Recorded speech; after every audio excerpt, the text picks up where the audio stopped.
चलो मेरे प्यारे बच्चों, आज आनंद ऑनलाइन क्लासेस में मैं आप लोगों का वेलकम करता हूं। जैसा कि मैं हिंदी का क्लास लेकर चल रहा हूं, जो आप यदि क्लासेस में है, रेगुलर क्लास कर रहे हैं तो लगभग सभी क्लासेस में संधि का ज़रूरत पड़ता है या कंपटीशंस मोड में यह फंडामेंटल है। जो बात समझ में आएगा तभी कम्पिटिटिव वाले क्वेश्चंस को आप सॉल्व कर पाएंगे। तो सवाल है कि आज संधि में हम लोग सीखते क्या है, संधि क्या है। तो देखिए, ऐसे तो जनरली कहीं कहीं डिफिनेशंस मिलेगा। दो वर्णों का सार्थक मेल को संधि कहते हैं। बात भी सही है। या वर्ण है तो वर्ण होगा तो अक्षर होगा ही, अक्षर में ही वर्ण छुपे होते हैं। तो ये भी कहेंगे कि दो अक्षरों के मेल से जो विकार उत्पन्न होता है, जो बनता है, उसे जो शब्द का निर्माण होता है, उस विधि को हम लोग संधि कहते हैं। तो एक बात यहाँ पे क्लियर करने की बात है कि यदि कोई कहता है कि संधि क्या है तो कहेंगे दो अक्षरों के परस्पर मेल को संधि कहते हैं। दो अक्षर ना कहिए तो कहीं कहीं पे किसी किसी इंग्लिश ग्रामर के बुक में वर्ण भी लिखा हुआ है, तो कोई गलत बात नहीं है। अक्षर में ही वर्ण छुपे होते हैं, ठीक है। तो जैसे एग्जाम्पल ले लीजिए, क्या भाई, तो सार जोड़ अंश जो हुआ वो हुआ सारांश। यानी सार जो अंश क्या हो गया, सारांश हो गया। यानी आ और अ जुटा तो आ बना मेरा, ठीक है। इसी प्रोसेस को इसमें सीखना है। चाहे संधि का जो भी पार्ट को देखेंगे, सब में यही जो अक्षर जुड़ेगा और बनेगा, उसी पे टेक्निकल नॉलेज लेनी है। थोड़ा सा ये हमारे समझाने के बाद आपको समझ में आएगा, लेकिन थोड़ा आप लोगों को प्रैक्टिस करना होगा। यानी इसको थोड़ा सा थॉरली थोड़ा लर्न करेंगे तो आपके पास जो होगा वो परमानेंट कंटेनर में जाएगा, आपके ब्रेन में ट्रांसफर होगी परमानेंट। तो आप पहले हमारे वीडियो को ध्यान से सुनेंगे, उसको ठीक से नहीं होगा तो किसी नोटबुक में नोट कर लेंगे, उसके बाद उसको याद करेंगे, ठीक है। पहले ही आप लोग को कहते हैं कि आप इसका स्क्रीनशॉट ले लीजिए आराम से, क्योंकि इसके बाद भी हमारे पास और वीडियो जाएगा। आप हमारे चैनल को सब्सक्राइब कीजिए। हर तरह का वीडियो क्लास 6 से आपको 12 तक का और कंपटीशंस की वीडियो बार बार अपलोड होता रहेगा। इसलिए आप लोग मेरे चैनल को सब्सक्राइब कीजिए। जो आपके लिए यूजफुल होगा वो आपको मतलब आप उसको यूज करेंगे। ऐसे तो एजुकेशन के मामले में सभी कुछ नेसेसिटीज है, सब वीडियो आपके लिए यूजफुल ही साबित होगा, खास करके जो कंपटीशन दे रहे हैं उनके लिए। तो यहाँ पे हमने बात कर लिया दो अक्षरों के परस्पर मेल को हम लोग क्या कहते हैं, संधि कहते हैं। जैसे विद्या जोड़ाले विद्यालय, सार जोड़न सारांश बना, ठीक है। इसमें भी देख रहे हैं आ और आ जुटा तो बनाया आ। यानी ठीक इसका उल्टा एक होता है संधि विच्छेद। तो दो अक्षरों को अलग करने का, कोई शब्द में दो अक्षर हैं उसको अलग करने की विधि को हम लोग संधि विच्छेद कहते हैं।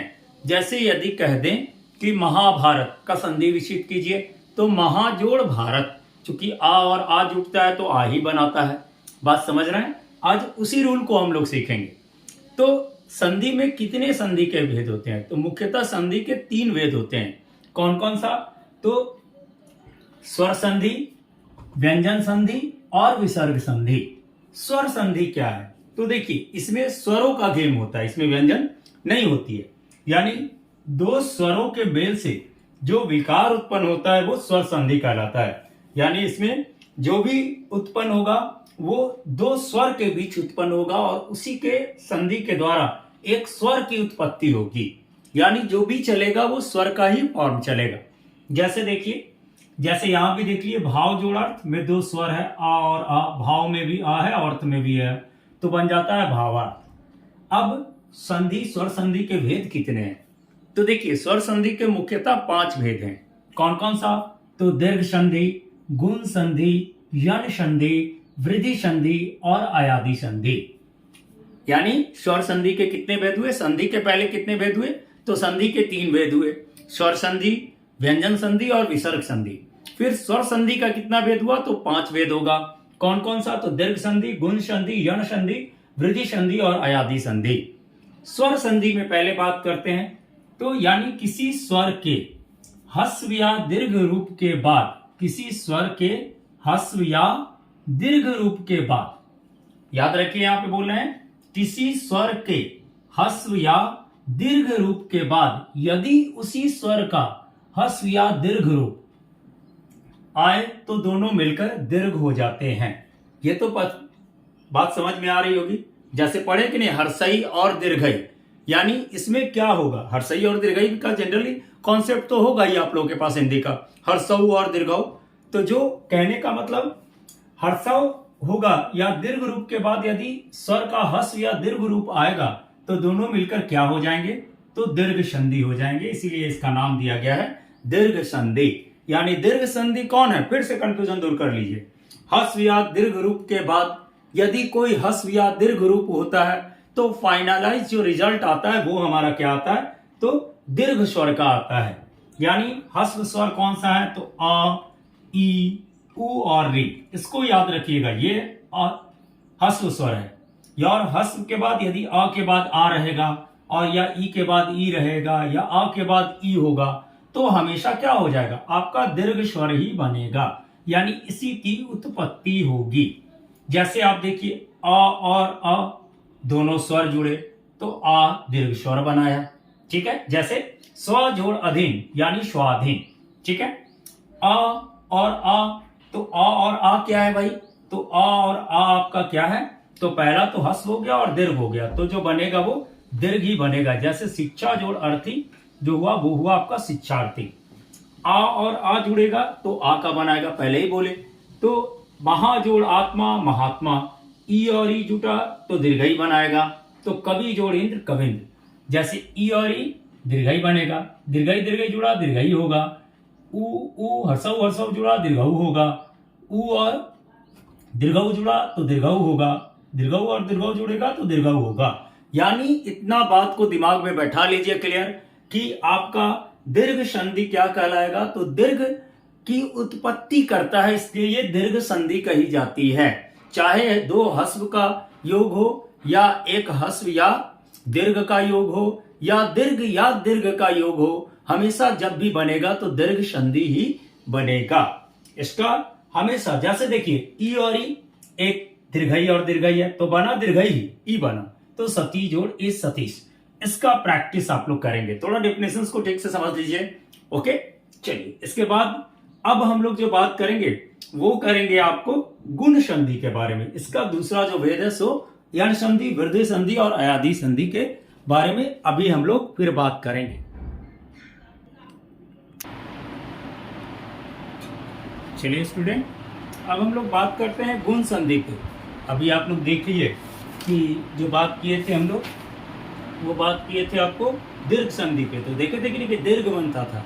गुण संधि का एक अलग क्राइटेरिया पकड़ेगा। जैसे ध्यान दीजिएगा, जब अ और आ के बाद आ के बाद क्या होगा, ई होगा या दीर्घई होगा या उ होगा या दीर्घऊ होगा तथा री आता है। यानी जब आ और आ दोनों के बाद ई आए, हर्षई दीर्घई हर्षऊ दीर्घऊ तथा री आता है, तो क्रमशः ए औ और अर हो जाता है।